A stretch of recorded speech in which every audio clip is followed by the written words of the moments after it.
Welcome back to the Win with Dice podcast. I'm Calvin here with Ramon. Ramon, say hi.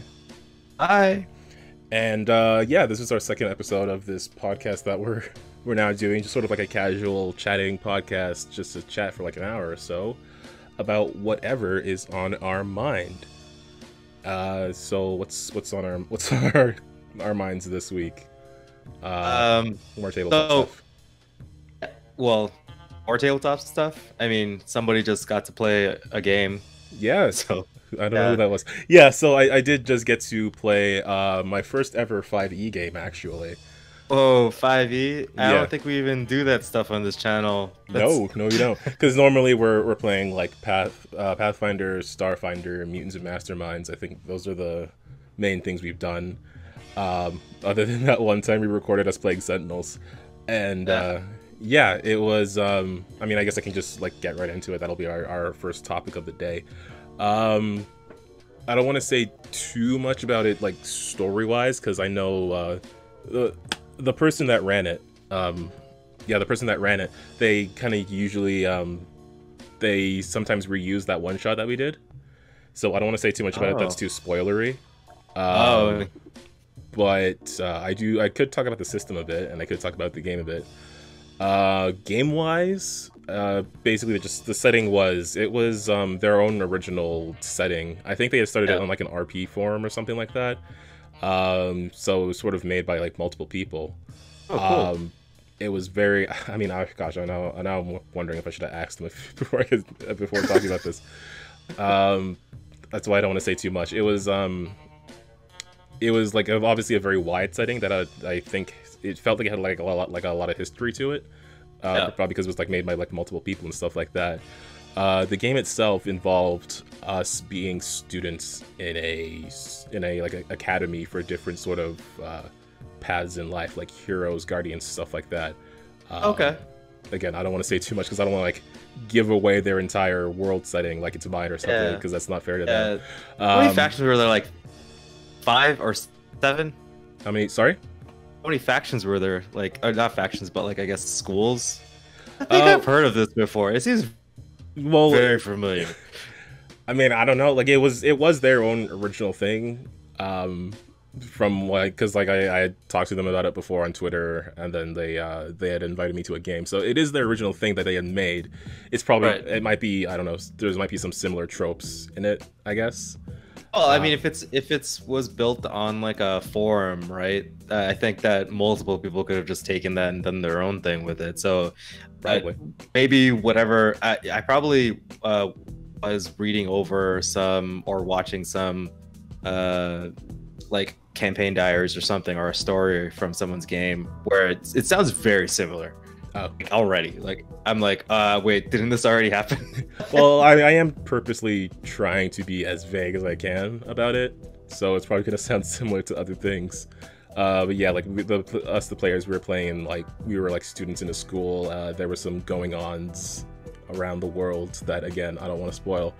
But what I really liked was sort of like, because this was my first time playing with this person, my first time being a player like in a new campaign, playing online, and it was just really interesting, sort of like diving into a new world. Because like I've done that like with your games, and I guess with other people, like like I've played with. I'm trying to think of who else I've played with that had like sort of a world developed other than you. But I'm now realizing I don't get to play very often. But yeah, no, it was just like jumping into a new world that I didn't already know some parts of, didn't have a hand in contributing to, with like my own character backstory or whatever. Because there was already a world that already existed that I just sort of like came out of instead of inserting myself into, if that makes sense. Yeah, it was just sort of you know, like I was trying to think of like something to relate it to, like sort of like Guardians of the Galaxy or Harry Potter, or any sort of movie that you sort of launch into a new, very unfamiliar world, and you're sort of learning it as you're experiencing it with these characters who are already part of it. Right. Yeah, that was sort of the feeling. Cool. It was just like I don't know. I hope I get to play with them again, because it was just a really interesting sensation to just sort of be put into something new and something where I didn't know, just because I've been on the other side of the screen for a while. Something where I didn't know what was gonna happen. Yeah, I miss it a little bit. It's been a little bit since I've been a player for like a long time, but like just able to just play in someone else's game. But it's cool. It's cool. It's fun not knowing what's around the next bend, right? Yes, because like I got so used to and probably even in the way I'd like describe my character was more of a DM voice. It was more like third person. So I got so used to being like the describer and the narrator and stuff like that at a point when I just became the doer, it was so like I didn't know what was going to happen, and that was very that was a really great thing to me. All right, cool. So let's talk about like your experience to 5e, because you've pretty much been only playing Pathfinder for a couple of years now, actually. So yeah, I was like like when I'm trying to figure this thing out, I'm like, what the heck is a bonus action? So yeah, part of it was thankfully there was the D&D Beyond website, which made character creation very easy. It was like you've used the Path Builder app and stuff like that, right? So yeah, like how much easier it makes like character building, and that's sort of what this did. Like it just laid out a few options, like something like equipment. I really liked how equipment worked here, which is just that like there is a set of starter equipment for a character.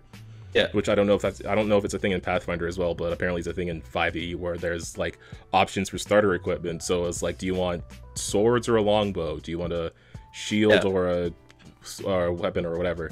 So I just made those selections, and that just was way easier to me. Well, I think in Pathfinder they have these kits where it's like you can buy like the starter fighter kit, and it's like 7 silver or something like that, which gives you pretty much everything you need to like do whatever. Like it gives you like your backpack, your stuff that you're holding, like and all that survival gear crap, plus like a armor and sword, right? Oh, it has an armor as well. I thought the kits didn't have, or maybe I'm just remembering them wrong.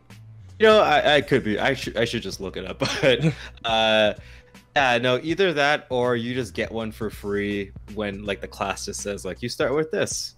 But if not, Pathfinder is super granular like that. I guess it's just like, hey, you want a sword? Here's the price of a sword. Buy it. If you want 5 swords, go ahead. I mean, like, I don't know. What if you're gonna throw them all? What if you just sword throwing master and 10 throw it swords like a dagger? Please. Yeah. Throw your long sword or your broadsword like a dagger. Where's that feat? I want that feat. That would be cool, actually. Yeah, what was it? There was a feat. I don't know if it's still in Pathfinder, but there's a feat called Throw Everything or Anything. Yeah, throw anything. Yeah, I took that for my Pathfinder character. Yeah, it's hilarious because I guess it's really vague. It is. It's purposely. And I remember when I used to play, because you get it for free. Because I as an alchemist in Pathfinder, you probably still have it in Pathfinder 2, but in Pathfinder 1 you get it for an alchemist, and I would like pick up chairs and stuff like that because I'm able to throw anything. Anything just became like throw anything for like in 30 feet. Anything within reach is a weapon. Yeah, and then we decided in one game, my friend was playing an alchemist, and we decided to let we had these ballistas, like the ballista bolts. Yeah. And we were like, this dude was rocking like, you know, after he was pumped up like a 24 strength or something like that. We're like, you know, and you have throw everything, you could probably just be a ballista. Like so we had like these like alchemically charged ballista bolts that he would just like hurl at stuff. Nice. And it was pretty cool. Yeah. Well, anyway. Yeah, that's actually. I mean, that's actually really cool. I like bending the rules to fit a cool thing. Yeah, man. It's all fun. I don't think it was game breaking because like, you know, you find like dragons and stuff, and those assholes are like, you know, 10th level wizards and like is a dragon and like can fly and breathe fire and shit. So like, who cares? Yeah, you need every advantage you can get at that point. Yeah, pretty much. So back onto 5e. Yeah. And, yeah. One thing sorry, did you have a? I don't know. Go ahead. Go ahead. One thing I really liked with regards to character creation, and something that I wish I could like add into more games of mine, because I really liked the way it did it, is adding sort of like bonds and flaws and personality characteristics, traits, and stuff like that. Because it sort of, for like at the beginning, I wasn't sure what kind of character I wanted to play. I had started making a bard, and I had an idea in mind, but it wasn't very solid. And then I ended up just making a fighter. But again, it wasn't a very solid idea. Like, I just wanted to do something simple because my first time with the system, I don't really... I'm sure it has its own quirks and stuff, so I don't want to jump in as a spellcaster. So I started making this fighter, but I didn't really know anything about them too much until I started doing these like personality characteristics and traits and stuff, because it gave me some suggestions. Like it gave me a background and it gave me some suggestions of what kind of character they could be, what kind of flaws, bonds, and things like they could have. And then I ended up sort of forming the character as I made them. So when I came in with like a blank slate, and then I left with like, oh, like their parents are adventurers and they want to live up to that ideal, and they have some bonds with like their parents' former adventuring party and stuff like that. Yeah, definitely. I think that's pretty cool. I know that they have that in Pathfinder when you choose your... Is this your occupation? I think I don't know what it's called, but it was like your occupation previously before you became a fighter, right? Yes. So it was like you can be a bartender. Is it a bartender? Or like you're a farmer? I know there's like farmer and criminal and stuff like that. Yeah, it's sailor probably.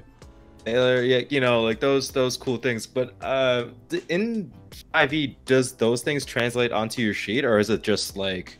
Not so much. I mean, there is a thing for background. Right. I mean, I think I have D&D Beyond still open, so I can look at it and give you a more specific answer. There are, I think, some things for background that it helps with. But what it really did, and what D&D Beyond did, was, like, after I picked a background, it would give me suggestions of what the other things could be. It gave me, like, a list of options for them, or I could just, like, make my own up. Yeah. It gave you like, it just reduced the list of being like, this is what kind of works with this background. Yeah. What do you think? Right? It give you a suggestion. I like that. I like that a lot, because sometimes you just want to, like, you care, but you don't want to sit there and really go through the list and find exactly what you want. I don't think that anyone during character creation should ever do that. I mean, if you're trying to jump in something for the first time, just pick something that kind of looks good, like instantaneously be like, oh, that sounds cool, I'm gonna do it, right? Yeah. That's like the best way to do character building for first time jumping into an RPG, because you don't actually know how any of this stuff works, like, you know, and you should just go with your gut. Yeah, so I just looked it up, and background, it does give me skill proficiency. This one also gave me some languages, tool proficiencies, which I don't know if that's a common thing. And you get like a background feature. So because my background was like the child of some former adventurers, I could like go in and just drop some names if I wanted to. Oh, okay. So you had a little leverage in the world already. Yeah. Okay, cool. So yeah, like I think Pathfinder 2 has some stuff like this in the Game Master Guide. I didn't delve too deep in it. I just saw like the chapters to deal with it, but I really like how you were saying, like you just want to like jump right into something, and like I like that. But what I liked, and like what I kind of wish I had gotten more players to do this, because I mean, this is probably gonna lead to another tangent, but I kind of do like having something to lean on with like my player characters. Right. Something to bring up for when we're playing that can sort of like come up during the story and stuff like that.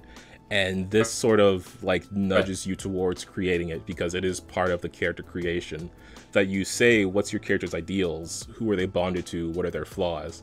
And then like as a game master, you can sort of lean on those things. Yeah, definitely. At least I like that it's in the rules, that it kind of makes players like do it, right? Yes. Yeah. Like put it on their sheet, and it's like, you know, like you have to kind of commit to, maybe, I mean, like you could, there's probably like an avenue in there, like a selection where you can just be a murder hobo. Like it's just like, that's my backstory, that's my deal now, that's my personality, I like to kill things and take their stuff, right? But at least it gives the option to like put it there. I mean, like I think that we've well, I've never played 5e with any of my gaming groups. So we've never had to make 5e characters or use that system or whatever. But I do find that, you know, sometimes, like, I don't want to put any names, but like sometimes people are just like, I'm gonna build a character to just like destroy somebody. But then like in those social situations, or like those what do you mean it's just like basically a murder machine, but in those social situations, or you want to put some narrative beats on it, it's a little hard to kind of parse it out. It's like this character is a grim mercenary dude who just, you know, does his job and has to kill, and it's just like, well, you know, from you're gonna, regardless of what you're doing, you're gonna be killing monsters because that's what this game's designed for, right? But I mean, you're going from like level 1 to level 15 or level 20. I mean, like over the course of maybe a year, maybe multiple years of like you know, maybe decades in game, you know, little months of play, little days of play, like outside of game, like sorry, like in person, right? And like, you know, it'd be cool because like I think I've never had a character be the same at the end of a campaign at the beginning, right? Oh yeah, I can't imagine like how you would be, right? Yeah, somehow I always get like married or something. it's like I get married, or like I have a kid, or like I get promoted at my job, like now I'm the boss, or like something. It's always like the beginning character is like literally like I'm in an entry-level position at a company. And at the end I'm like the CEO, and I have like 5 houses and, you know, my dragon wife or something, you know. Like it feels like a cool story, because like, you know, most stories, unless you're like, I don't know, John Wick or something, that like at the beginning of the story you're the same at the end. Yeah, you're already in. I mean, yeah, static characters that aren't dynamic, like static characters, can work in fiction. Like I would say someone like Captain America is a static character because he doesn't like develop. I mean, it's not that he has no progression or anything like that. It's just that he starts as a good person and then continues to be one. But I think things change around him. Yeah, but like I think that Captain America like does have some growth because, well, at least in the MCU, I don't actually know really anything about the comics too much, but whatever their portrayal in the MCU of Captain America was good because he's still a good guy at the end. But I think that like his black and white morality, because, you know, I don't know, he was fighting Nazis and Hydra at the beginning of his career, right? And like, or his journey, and like that's a very like black and white, like we're the good guys definitely, and Hydra and the Nazis are bad guys definitely. Definitely, right? Yeah. I mean, he does swear a little more in the future. Yeah. I'll give you that. Right, and then like he explores the idea of like things just being kind of gray. I'm just thinking like with a tabletop character, there's no way for it to not be dynamic if you're playing for like an extended period of time. Well, I just assume that, you know, soft characters will get hard and hard characters will get soft over time. Like these are the only ways to be. Like if you were like some hardened veteran guy, like it'd be kind of cool if your character had some growth and was like, okay, well, maybe I don't have to be an asshole all the time, right? I can do a little good, or just do something that's just not for myself, or like, you know, a really meek character can like rise to the occasion and really take control of a situation. You know what I mean? Like that's like exciting. That's what people like read books and watch movies and stuff, to see those people like do cool things and like get better, because, you know, it's that kind of projection. And yeah, totally off topic, but 5e. We haven't even gotten to the part about bonus actions and what does it even mean. Oh god, what's the bonus action? Well, ignoring bonus actions. No, like again, I really like this particular thing. I kind of wish I want to implement it more in some other games. I don't know. I feel like, I think it makes more sense. I mean, how do I put this? I like it that it's part of the rules system, because like if I were to do it on my own, I'd feel like I'm sort of forcing players into it, and I don't want to feel like that, because like sometimes I feel like I want to have the player characters have more depth to them, but I don't want to like shove that onto the players to make it like a chore to do or whatever, like a thing that they have to do, like, oh, I have to have my ability score and I have to have one connection to another person in my background, right? And some people are okay with that, is another thing. Like some people are okay with just being like they don't have to have this deep and complex tragic backstory. they can just play the character as it is in that moment, and then like maybe develop over time. Or they have some sort of gimmick or some trait or something that they lean on, some very like specific large character trait that they lean into, and they just use that over time. I'll admit I kind of like the narrative of the game more than anything else, so that's kind of like how I would want to play. And I don't know if maybe as a DM sometimes I like force that onto my players or something. Like, it's like, this is what I like about the game, so I assume other people will like it about the game. Yeah, well, that's like the thing with like all games, right? It's like we're gonna make the game that we like we're gonna run the game that we like, right? Yeah. Because we're putting all the time and effort into it or whatever, and we're the ones doing the most amount of stuff like acting and planning and stuff like that. Right? But I don't know. I think everything's fair, especially if you're like you have to be like upfront with your players and be like, this is the game I want to run, and if you're into it, like the Inneon game, it's like, hey man, I told you guys, Jeff, the very first thing is like, make a character, doesn't matter what you want to play. I just need a reason for you to be leaving, like, you know, the mainland and starting a new life in Inneon, and that's it. So like, I need a little bit of a past and why you're leaving that past. Like a good example is Corey's character, Rook, and he was like basically an elven,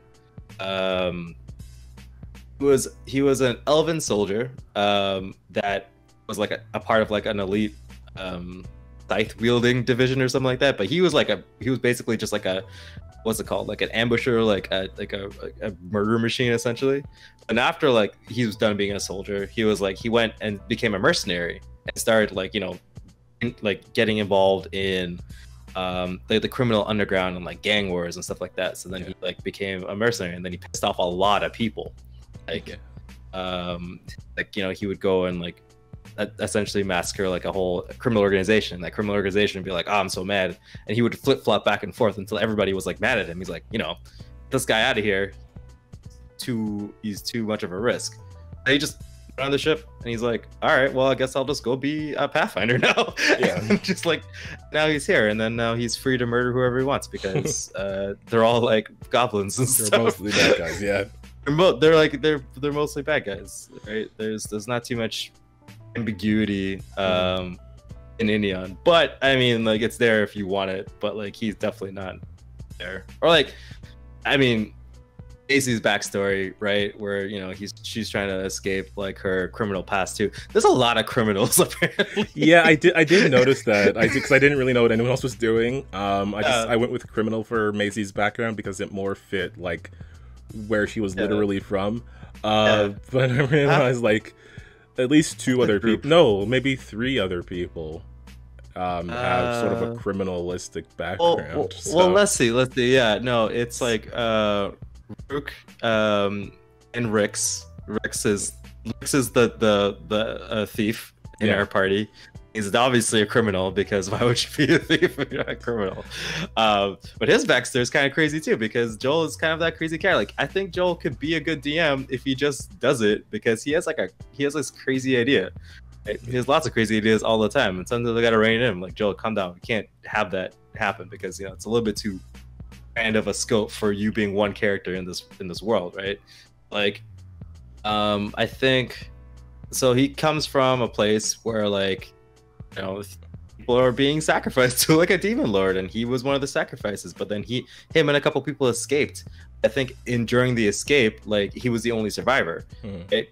So now he became, because of his skill set, as like he gravitated towards being a thief. So he was involved in the criminal underground, and so his backstory is a criminal, but left the mainland to go to Inneon because he doesn't want to be pursued, because these people are still trying to capture him and sacrifice him to his, like, he's marked, like he's trying to sacrifice him to their demon lord, right? Yeah. So I mean, that opens up a whole bag of worms where, you know, guys just get attacked randomly because they're trying to get to Rex, right? Or, you know, I like the idea of I'm actually just super proud of the way I made Inneon, where now I could take elements from someone's backstory and just bring them in whenever I want, because, you know, have to be on a ship and it takes a while to get there, right? So all these things don't have to show up all at once. I could just be like, this is going a little slow. I bet somebody's pass is gonna someone's come pass is cut. That is what happened to Macy. Her pass cut up, sure. At that moment, yeah. That was a good point though that you just said offhand a bit earlier. Is like there's a lot of players out there who would make great DMs if they just DM'd. If they literally just have to tell everybody to show up and just do it. Part too, yeah. The scheduling part, that's the one thing no one can solve. Yeah, that's like the ultimate floodgate of playing games, is getting a bunch of adults in a room. Yeah, everyone's so busy, but yeah, I miss being in university because that was easy. Yeah, like it was crazy the amount of time I had back then. Oh man, like people in college or university, or I mean, when that's a thing that people can do again. Oh yeah. Because of the real world. But yeah, no, just being in the RPG club, I like in retrospect, that was like a major blessing that I hope I took full advantage of. I mean, I was playing like a regular Mutants and Masterminds game there, so yeah, that was something that like I didn't realize it would be so hard to do. Like just playing, like being able to like once or however often it was, every week or every 2 weeks or whatever, just hopping into this character's shoes and being them for a bit. It is hard to schedule stuff. Back to 5e. Okay, so all right, okay, so you made a fighter. It was made a cool backstory about how your like Macy was your mom. Sure. No, I actually because she's a halfling first off, and Macy is the complete opposite. You could be adopted. No, I wouldn't have done that because it was for a one shot anyway. So, but yeah, no, like I was saying, I don't want to gush about that one particular thing, even though that is the thing I like the most, and probably will find a way to implement in other games. I sort of did it with like we haven't put out our superhero game episodes yet, but I sort of did something like that because I gave everyone like one character that they had in their past or something like I wanted to like at least one character that existed that they could conversate with, because that's such a significant trope in superhero stories, especially like these ensemble stories. Like everyone has their own backgrounds, where they come from, and their own sort of characters from that history. That's sort of what makes something like the MCU work so well, is that each character has their own plethora of stories. Just by merit of looking at them. And again, it's just sort of like the same in the comics where, gosh, I haven't read the Avengers comics in a while. I don't remember who's on the roster now. But like Ghost Rider was on there for a while, and he had like his own whole thing.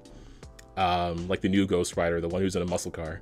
And yeah, like he had. Wait, what? Ghost Rider has a muscle car now? Yeah, it's a new Ghost. Oh, it's totally badass.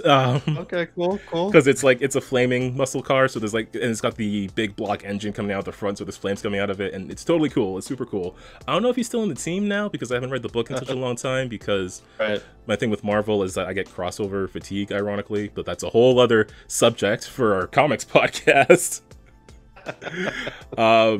But yeah, no, it's just that's what I like about these ensemble books and these ensemble stories, which is what I want to try to emulate in our game. Hopefully, we get to put that out there. I just gotta I don't know. I want to make sure we can start recording regularly, but then we have to deal with the dreaded scheduling monster. Yeah, definitely. I mean, I still have a blast playing Music Mastermind. Although I think that the more we play it, the easier it'll get. I find that game to be, it's really sloggy sometimes. It is complex at first. I think a lot of the slog might come from having to, just knowing rule stuff as we play, because it is very different than most games. Because there's I think it's the biggest thing is there's no health, as it were. You're wailing on something until it starts being less and less able to resist that wailing. Yeah, and the issue would be choosing what powers to use when. Yeah. And I found that I guess because there's archetypes in your villain design that you can be oh, that dude's super fast, or oh, that dude's super tanky, right? There's the spectrum of that. So at least for my character, Gold Knight has like a arsenal of weapons. I usually just figure out which one works the best and just like basically spam it until the one dude's dead. Yeah, and because I think that's kind of how the game is designed. Sort of, yeah. I mean, like, I think as we progress in the game and you get more points to spend on stuff, with that system, leveling up is very, like, you can exceed the amount of power points for your level, but you'll still be capped by your level. So you can, like, you might not be able to necessarily make your stuff do more damage, but you can give yourself new powers to do things with, depending on if you want to expand, like, outwards and getting more points, or upwards and getting higher levels, which you can use to make yourself more powerful. I think that's something I want to explore as we, like, continue to play, but, like, that's, again, like, a scheduling conflict. But yeah, like, there are a lot of things, and we sort of touched on this last week. Like, there are things I want to emulate, because there are things that I've seen and watched that I want to, like, bring into the stories I create, because I liked seeing this thing. So I want to take the parts of it that I liked and hopefully make something fun for players to also experience, whilst, like, not being so constricting that I force them to be like, hey, everyone, replicate that scene from this movie that I liked, but just put them in a similar situation. I like that you're like forcing them, like, no, okay, you stand here, you come in pretend the camera's over here, yeah. And then you guys run from this direction, you run from this direction, you gotta run at each other. Describe your actions as if they're all in one shot. Yeah, definitely. Oh, I don't know. Like I would say that I also want to do that a lot too. Like I see a cool scene and I'm like, I bet this would be cool. I'm pretty sure I could figure out how to. The thing is, you just gotta trick them into doing it, right? Like, yeah, like them into doing it. Like, I like the idea. So there's whenever I think of like a monster fight or something like that, I think about like, have you watched Stranger Things? Watched the latest season, weirdly, right? no, I have not. I still haven't. You know, my mom started watching it and she's like, you should watch this. And I was like, what? Is everyone watching this? Like, literally everyone and their mom watching this show. Oh, it's really good TV. Like, know. I just look. I got good series. I'm actually, again, totally off topic. I had Netflix and Amazon and Disney all at the same time, just like by last week, because I got Amazon Prime because I wanted to ship something for free. I wanted to ship a bunch of things, and then I got Disney because I wanted to watch Hamilton. So I had like all these streaming services, and I was like, oh no! I also watched Hamilton. Oh my gosh! Yesterday, I watched Hamilton yesterday. It's really good. I was really impressed. Oh no, we're gonna start talking about Hamilton because we'll come back. We'll table that one for later. Later, yeah. Gosh, what was I saying? Yeah, but I didn't watch Stranger Things because I'm rewatching the Avengers, Earth's Mightiest Heroes cartoon from like the 2000s on Disney Plus. So I don't have time for Stranger Things. I'm watching cartoons. Well, anyway, but yeah, go back to your scene. Yeah. So there's a scene where, oh, Calvin, you should probably watch the show. The show's like, okay, I guess, to explain to you why Stranger Things is so good, in my opinion, it's because there's, the setting is the 80s, right? Yeah. And so it's like there's enough technology, like, make it, but it's still far enough back in the past where they can't just Google something, you know what I mean? So it's like when things are weird, they can't just be like, oh, I don't know how this works or whatever, right? Second, it's from like the kids' perspective, so they follows like kid rules, and like, all this weird stuff happens, and you can like fight monsters with like slingshots and stuff like that. I mean, like, you can't actually fight the monsters, but like at least like scenes, like it's like it just feels like really nostalgic. They really hit the nostalgic button, which I hate saying that they did that. I don't feel like nostalgia is like supposed to be something that you weaponize against your audience to like your shit, you know what I mean? Yeah, they really kind of captured that essence of being a kid in the 80s. And then it was just like every episode it ratchets up the weirdness and the tension, because every episode you get closer and closer and closer to the monster, right? It's like ultimately it's like a sci-fi horror thing, right? But the show has such good pacing that every time every episode, no matter what, even if the kids are like going to the pool or something like that, or like they're at the arcade, right? Yeah. At the end of the episode, the clock ticks a little bit further to midnight where shit blows up. And like, I've never had a series able to do that. Maybe I'm not watching good TV or good series, but like, man, like it's so good. And at the like, as you keep going towards the climax, like things just get more like intense, more people die, like, you know, crazier shit happening, trying to uncover the mystery or whatever, right? And, I don't know, it's so good. I like it a lot. Is that like something you would want to bring into a game? Like, you know, there's some sort of tension rising in the background. Like there's a clock ticking down in the background of whatever world you're in, but the players are welcome to do like whatever they want to do. No, definitely. I mean, that's like the whole idea of Inyan, really. Like so far, I haven't actually explained to you anything, and you guys just keeping covering stuff, right? Like I don't actually know. Like, I kind of know what you guys know, but like you guys don't know like what's happening. You guys are only like one small section of this place. You guys haven't really explored too much further. There's like that mountain range, right? And then there's like a whole other half of land on the other side of that mountain range. It hasn't even gotten to the halfway point. Yeah, I mean, I do feel like in that game we have been like learning things progressively, but there is like quite a lot that we don't know. I mean, there's things that we know we don't know, and then there's things that we don't know that we don't know. It's like the Boondocks, right? It's like there's no knowns, there's unknown knowns, and there's unknown unknowns. That's the one you gotta watch out for, right? Yes. You don't know what you don't know.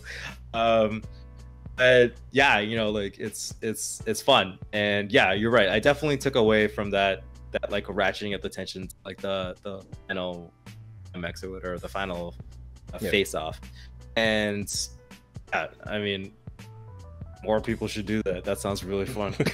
Yeah, I think what were we talking about before we got on that? Like scenes you want to like replicate. I guess you don't want to spoil the entire scene, but there are. But like, okay, so there's a part where describe it as vaguely as possible. So they're can't even. Well, I mean, okay, so it's so far away that you probably won't even know, and you probably won't get there because it's a lot of TV to watch. I gotta finish part where they're fighting a monster in a mall, and like all the kids are fighting the monsters, but they're all on different levels, and this monster's like huge, right? Like it's a big thing, like it could just roll over like a person really easy. Yeah, they're all kind of fighting the monster, but they're all fighting them kind of ranged, like they're all on different levels of that mall, because you know the mall has like the open like food court area or something like that, right? The levels, and like the camera keeps coming back and forth between the different levels and the different kids, and so you're just getting hit, and it's like coming out of one side as soon as it puts the tension to the other side, like the kids attack from the back or something like that. And like I want you guys to fight like some crazy monster on like different levels, and like, have you guys have to like and you guys have to like deal with it on different levels, and you know, it's just like once you watch the scene, you'll be like, that looks really cool, I want to try and replicate that. Oh yeah, okay. I think it's actually really spectacular. All right, so like like a multiple level, that would be like a really interesting dungeon design sort of thing, like multiple levels where you can you can attack a giant creature from there. Yeah, right. So you could have somebody who's like at eye level of the thing that's like, you know, comes up, right? Like yeah. So that's what I wanted. Like, maybe I'll do it sometime. It might not be in any game in the future. Like I might have the perfect time to put it, and I'll just put it in. Yeah, I mean, you can just like design that dungeon and then basically put it anywhere. I mean, such is the benefit of DMing. Surprise! Here's this thing I want to do. Yeah, there's this thing I thought about 2 years ago. Now it's ready. Yeah. Here, let's backpedal IV again, because we haven't got to the part where I want you to know like what you think about. It's a combat in 5e. Yeah, that's like something that's really different. Well, I mean, I think that Pathfinder 2 is like way more revolutionary in terms of like gaming than 5e is, because of that bonus action. What the heck is a bonus action? Well, I will say I didn't do a whole ton of combat in this situation. It was more like a investigation kind of thing. So I didn't do a ton of combat. Particularly, my character she started in the back and she was too slow to catch up to what was going on. So I can't speak for certain on the mechanics of the combat versus the mechanics involved in 2E, or 2E of Pathfinder, PF2E, whatever. R2, second edition, yeah. Whatever R2D2 we're on now. So yeah, I guess I can't really speak for the specifics of that. I was going through, like, before we started to play, I was going through like what's available for me to do and things like that. And again, I have to compliment D&D Beyond as an amazing tool that every game should have something like this, because it gave me a list of all my actions, and I was able to sort them by like attack, reaction, stuff like that. So like if I wanted, or bonus action, so if I just like tap bonus action, then it's like, these are the bonus actions you have available to you, and then it would tell me, oh, like what I can do, or like what kind of attack actions I have and things like that. It's just like, it's a really good program that I think is definitely, I would say it definitely helps, probably contributes a bit to the game, like as far as ease of use goes. Like the game itself is already pretty easy, I would say. So yeah, I think the D&D Beyond app helps a lot with that. Great. Yeah. Okay. Cool. And there were some things that I don't know, like just like very quickly understanding, like, oh, if I'm doing this kind of saving throw, because this is my class, you got a little check mark there, so I know if I'm doing a saving throw, then I add my proficiency to it and things like that. I don't know. It was just really easy to get into because I had this app. I don't know if it would have been as easy if I was doing it on paper. Yeah, it's probably a lot to kind of build in your program, right? Yeah.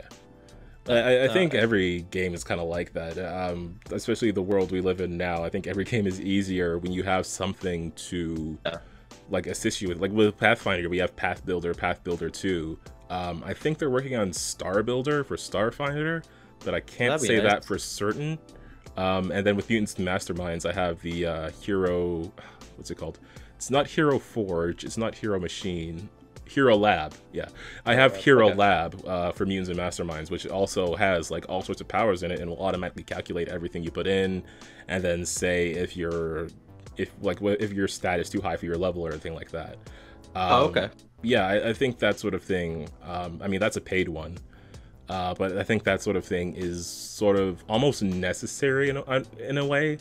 Especially for getting new players on board, because you're already, depending on how complex the system is, you're already explaining a new like rule set to someone, and then they have to visualize that rule set as they're visualizing the world you're putting them into.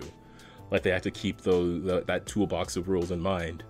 So I think something that just makes it easier to like, I think like the most complex part for many games is making the character, because once you start rolling, then it's just like you're not.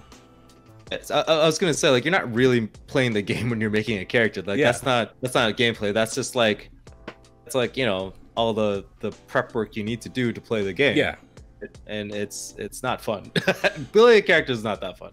I mean, it depends on what part you're doing, but yeah, I can see that. Like you're just getting your numbers, and once you're actually playing the game, then you're just like, what number do I need? I need that number. What do I add it to? This plastic rolling thing. And then you put the numbers together, and then you, which dimensional piece of plastic do I need? Yeah, exactly. Cube one. Exactly. How many cubes do I need? Is it the cube or the pyramid? Yeah. I think those sort of things are very necessary to sort of any game with any sort of complex rule set. I know there are games that are out there that are very simple, some that are even one page or one die, that I haven't personally been able to dive too deep into, that maybe would need sort of like that other program to onboard players into them. Like if there's a game out there where the rules are like they're on one page, or the rules are you just need this one die and you just have to roll higher or lower than a specific number for your character, I think that's probably a totally different experience than one that's more crunchy, I believe the term is, more rules heavy. Yeah, definitely. I think that IV has gone towards the part where, or gone towards the direction of rules light, like player friendly, I think. Yeah. Because all the whole flattened math, nothing really gets, the numbers don't get too crazy. Advantage is like a super simple system. Oh, Advantage is amazing as a system. I think Advantage is, well, to be fair, I think Advantage is great in the system it is, but kind of like extrapolate that and using it somewhere else. Like I don't think it would work. Advantage is like better than like it's supposed to be like basically like a 4 or 5 plus on a roll, because you know average of the two dice. Yeah. Right. But I mean, like, you also gives you double the chance to roll like a 20 or a crit or something like that. So Advantage is like, it's like a better than a static bonus. Yes, it is. Just the sheer fact of like the numbers, right? But it's super easy and super rewarding when they're like, oh, I'll flank, and then you're like, oh, cool, you get Advantage. Like, it's Advantage. You have to roll 2 dice. I get to roll more plastic. It is, yeah, it is. It is though. I think it's really a great thing from the player side. Like, I mean, there's some drawbacks to it, but I think it's just so simple to say you're doing something that will enhance what you're doing. It'll improve your possibility of doing it. So roll with advantage, or there's something that'll bring away from your ability to do it, so roll with disadvantage. It's just like a very simple single word. You know what it means, and you get a better roll from it. I mean, it's like before that, it was just straight math. You had to like do a whole bunch of algebra. there is some merit to that, I think. Like, because like either having like I mean, Mutants and Masterminds, it has like major or minor bonuses or drawbacks or flaws or whatever, where you can add or subtract 2 or 5. And I do like that in a way, because you might be doing something that'll help you a bit, so you might get a +2, or there's something that'll help you a lot, so you might get a +5. And you get to have more minutia between like the benefits, as opposed to just saying everything is worth the same amount of benefit regardless of what it is. Right. But there is something to the simplicity of everything is the same benefit regardless of what it is. Yeah, it's like a game flow thing. You don't have to spend time thinking about it. It's whether or not you think it's going to be beneficial to go roll the extra dice. Yeah. I also heard, I've never actually played, but I also heard that like the game is just like everybody has like a crazy amount of hit points, and sometimes it's like literally just throwing math at something. You know, like it's like not very it's that it could get really sloggy because of just like the amount of HP everything, right? Because like that's the only really difference between well, I mean, there's gonna be some difference, but like let's say you're fighting something at like 5th level and you find something at like 7th level, like the difference really could just, because the numbers are so flattened, the difference could really just be the amount of HP, because of the amount of damage the party's doing. Potentially. Like again, I didn't do too much combat. I had like 49 HP. The way we did HP was it was just fixed. So we would just take the average of our hit dice for each level. So I don't know, that wasn't too complicated or anything like that. I mean, I don't know. I do want to get some experience with combat in 5e, so I can get a better like idea of the difference in there. Just so far, as far as 5e goes, in my experience with it, just with the system itself, the thing I like the most is how they making your character's backstory part of the character creation. That's just something I want to rip off and use in more games. Like I want to use it in Mutants and Masterminds if I play that more. Like I something I was thinking of, just because I was doing some research and some stuff for like a game development thing, and I was researching. This is a random tangent, and I don't know why I'm explaining the whole thing, but I was researching the Nemesis system from Shadow of War or Shadow of Mordor in those games. And I was wondering if it had been implemented in the superheroes game. So I searched like just Nemesis superhero blah blah blah, and I ended up on the wiki for Champions or something like that. Oh, it's probably not Champions. It was something different. It was some online game or whatever. No, it was Champions Online, and they just had like a system in it where like your player hero gets a nemesis. I didn't read too deep in, like I just skimmed it, but it was mostly like you have certain options in regards to it, but like sort of like whatever mission you lean into, I think it was, you end up getting a nemesis like supervillain or something. And I was like, that's great. I like that. I should have made you guys do that. I should have been like, when you're making your character, think of a specific nemesis supervillain that you would have. Because it's also in Sentinels of the Multiverse, like every character has a villain that they're a nemesis to, and that's just like, oh man, that's be crazy when they show up and you're like, my nemesis. Yeah, no, that's just like brilliant, because like it gives, because as like in a superhero world, like I should, by merit of being a superhero world, just have like a bunch of villains to throw at you. Because I don't know, every day you go out, there's gonna be some rando in a rhino suit robbing an armored truck. Like that's the thing that happens to you, because that's your life, because you're a superhero. You got to go deal with that. There's a giant robot on Main Street. That's your problem now. And I don't know, I would just like to rip off I mean, I went on a tangent to get there and I didn't get the specifics right, but I don't know, I would just like the ability to throw in like that sort of villainous Bond. Like take the Bond idea from D&D 5e and have like a villainous Bond. Maybe I'll figure out something to do that. Well, I mean, that'd be fun to explore, actually. I would think of it being like, okay, so there's like the couple of archetypes. You could probably figure out like a couple of archetypes to do it. Like you could have like the complete opposite. Yeah. Right? That could be your super strong, but this guy's like super fast or doesn't like to do anything with strength, like that Jessica Jones and that guy. It was the purple man. You can call him purple guy or whatever. Okay, yeah, you know what I mean? How like as tough and as strong Jessica is, like you can't really mess with like mind stuff, right? She can't really do anything about it. Or you could just be like, is it like the fallen hero, like Green Lantern and Yellow Guy? Sinestro. Yeah, no, I know. Obviously, I'm a really big superheroes fans, apparently. No, I know who you mean. Oh, yeah, or like or like the completely the same, right? Like it's like the Flash and the Reverse Flash. Yeah. Right. I think I don't know. Maybe one day I'll write up that supplement for Mutants and Masterminds, because I'll have it so that instead of choosing a background after you choose like lean into an archetype or whatever, there's a list of potential bad guys and you roll a die and that's your rival.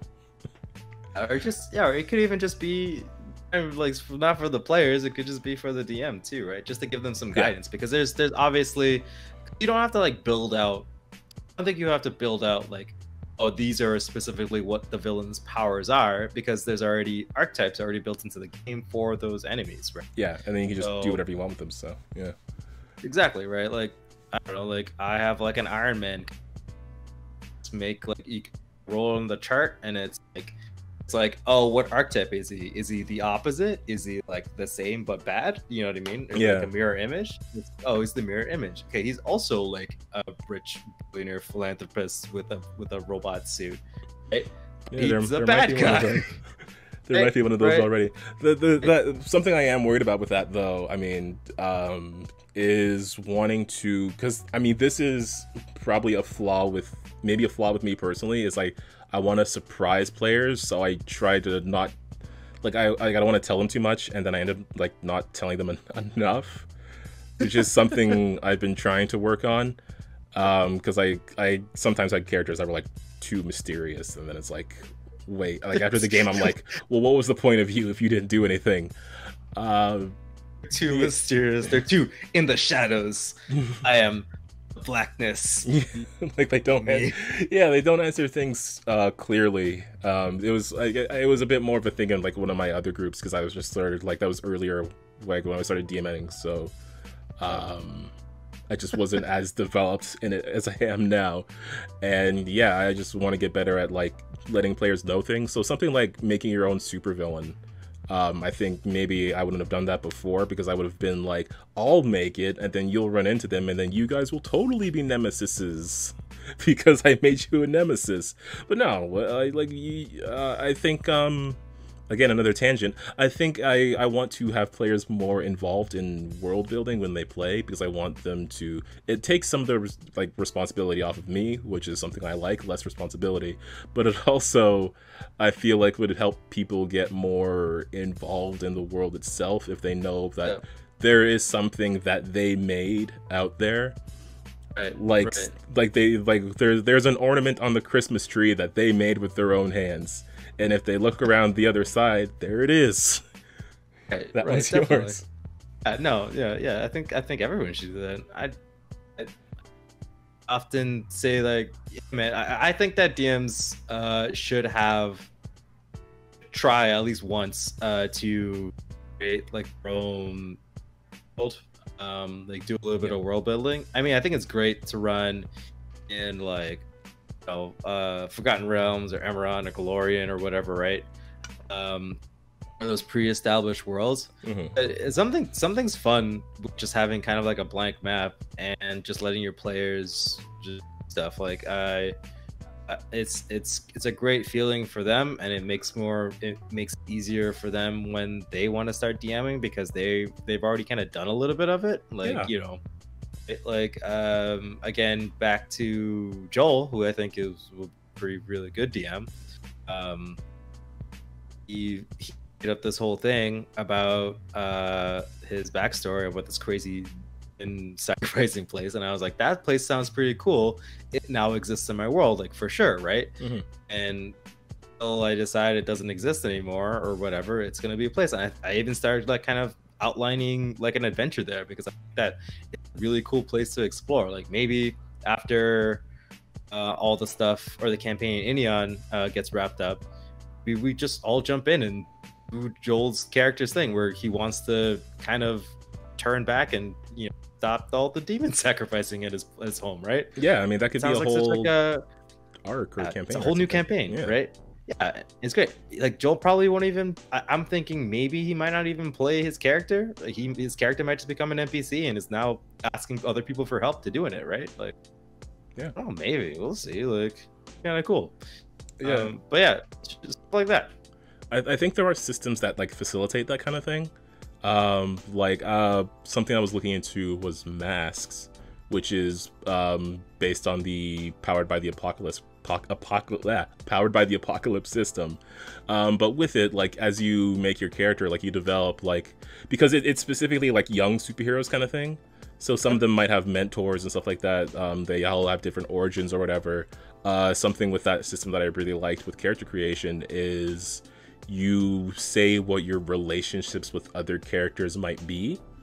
So like some heroes might like their powers might have been uncontrollable at some point, and there might have been a character that helped them, or there might have been someone they hurt, or there might have been someone like they were on a team with before, or someone that they stopped a crime with, or someone that they did something against the rules with at some point before, and then they choose another player at the table to be part of that. And I just really like the idea of forming like these connections in the initial session, as well as allowing players to build up history in the world before playing the game. Like, I like the idea of making them a part of that.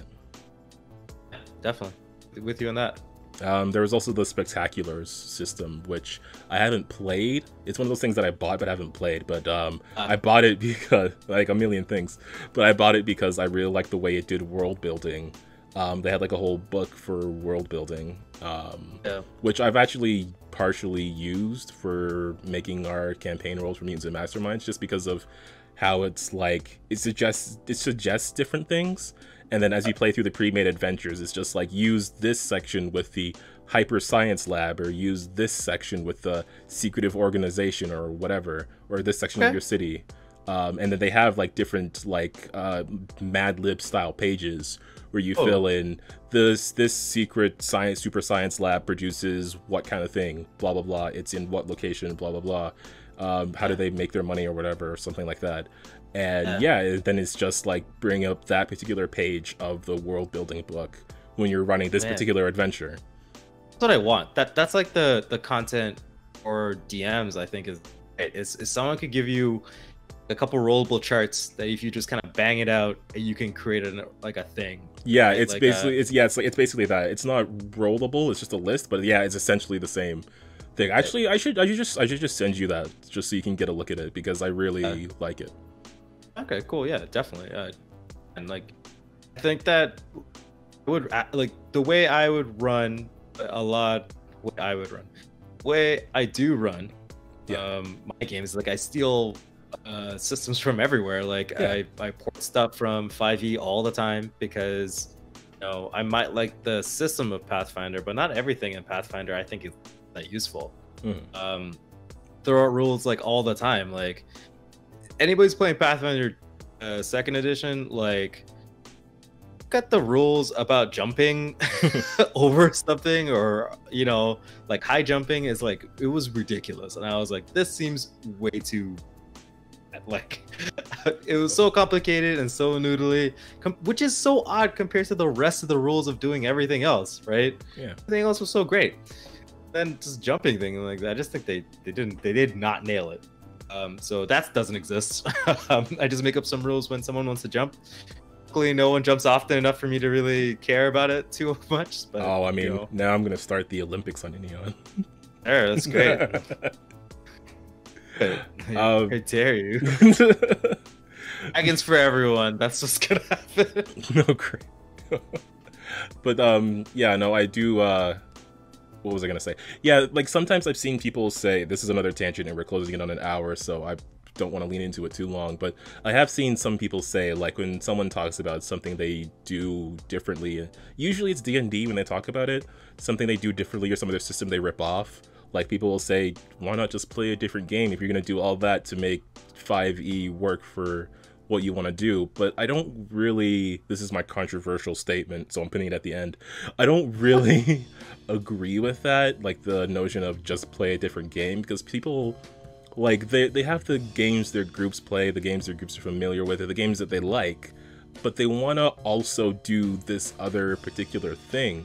And I think for some people, it's better or easier, or whatever you want to say, to attach this part to the thing they're already doing, rather than leave the thing they're doing so they can play with that one particular part.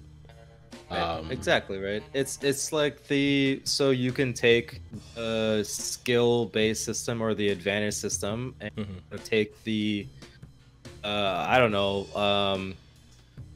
in 4th edition where you those skill challenges or whatever, right? That 4th edition D&D skill challenges and port it over somewhere else. If you have an understanding of the rules you like to play in, it's not that hard. Like, it's just people get really wrapped up on like getting the numbers right. But the actual numbers, it's about the feeling about the numbers, as weird as it sounds. Like you, great tool I find that Pathfinder 2nd edition give us is the difficulty chart level. Like that thing, like it just basically just gave us the math that we didn't have to do on our own to figure out like what something should be. So I would literally be like, okay, I don't even like, for like monster design, level design, you want to do a thing, I basically just replaced the jumping rules with this. Like it's like, okay, you're level 5, right? And it's like, okay, you're trying to jump this area that's like not too bad, right? I go to the difficulty chart for that level and I go look at the easy difficulty, and it's basically just like level plus maybe some bonuses, plus 8 because it's below 10. So roll it. The medium difficulty is all that stuff, but instead of plus 8 it's plus 10 because it's 50-50, right? It's just like super easy, and it's the thing that has saved my ass a lot, because it's like, how tough should this armor class be for this monster I just made up on the spot? It's really useful, actually. You go to like, I think he's really tough because he's super armored. Go to the 5th level page, go to the higher difficulty or whatever, right? The 5th level column, take it, and that's probably fine because the math will work out because they already did that whole, what's it called, matrix for you, right? Like most difficulty charts, as far as I know, they're very static. Like it's always like 5, 10, 15, 20, whatever. and like everything's at that difficulty regardless of the player's level. But like, yeah, that adjusts per level. That's actually very... It's great. Good. You have a pitfall trap, but it's a crazy pitfall trap into a nightmare realm. Then the DC for that. Oh, that's what that was. Yeah, right. You know, this is I the remember DC that for that. And it's like, oh, this monster fires a laser beam. What's the reflex save? I don't think this is very good at. Like, I don't think this should be that much of a challenge. It's... Yeah, that's actually incredibly useful. Yep. Players won't even ask for the math, like, because they... One thing I also really love, back in Pathfinder, the first edition, a lot of a monster's abilities or stuff were tied to like their actual stats, like their dexterity score or their strength score and stuff like that. And they had a bunch of their rules where you can affect that. So then it's like, oh man, this dude's poison is based off of their constitution. I'm gonna do a thing to lower his constitution. Yeah. For that lowers DC, and it's just like more math. They're just like, throw that crap out. You don't need to ever know a monster's stats. You just need to know DC, it saves, and how hard it hits. Like, those are like the, like, you know, you don't know how your body works on the inside, like all your organs and stuff. You just, you just need to know the peripheries, how this stuff interacts with the else. That is a very good point, and there is another tangent I want to go on, but we are over an hour on this recording, so as much as I would love to, I do want to keep these episodes to an hour, which we are surprisingly able to fill. So well, I mean, this is only episode 2. Yes. And we have the rest of our lives to record podcast. We have every week of our lives. So yeah, I'm trying really hard not to start talking about another topic because I had a couple topics in mind, but I'll try to save them for next week. We are running out of our arbitrary time limit, so I do want to maybe just wrap this up for now and hopefully save everything else we want to say for next week. I didn't at all talk about what a bonus action is, and we didn't talk about Hamilton, but we'll save it for next time. Right, so we'll keep a list of things that we forget to talk about, and maybe we'll, if you guys want to hear any of it, any tangents that we cut short, just, you know, put it in the comments. We'll see, and we'll definitely put on the itinerary for next week. Yes, yeah, we gotta just keep an eye on the comments, keep an eye on the socials. If you want to keep an eye on our comments and socials, follow us on Twitter at WinWithDice or the Facebook Win With Dice page. Shoot us an email if you want to, winwithdice@gmail.ca, I believe. Our website is winwithdice.ca, so you can also check us out there. You can see all of our content, you can see what we've been up to. You can check out the cool background I made for our website if you want to just drop by there. And yeah, just drop a subscribe here and ring that YouTube bell so you know next time we upload an episode, or whatever platform you're on. Just drop a subscription, drop a rating, and you know, anytime, just come say hi. Ramon, do you want to say something before we sign off so I can stop rambling? I don't know, I kind of like it when you ramble. Well, that is the entire podcast. Yeah, no, have a good day, everyone. Hopefully this podcast finds you on a good day in this crazy world. Oh yeah. All right, everybody, we'll catch you later, and you just keep on winning with dice. Yes, that'll be our thing. I like that we come up with something new every time. Okay, bye.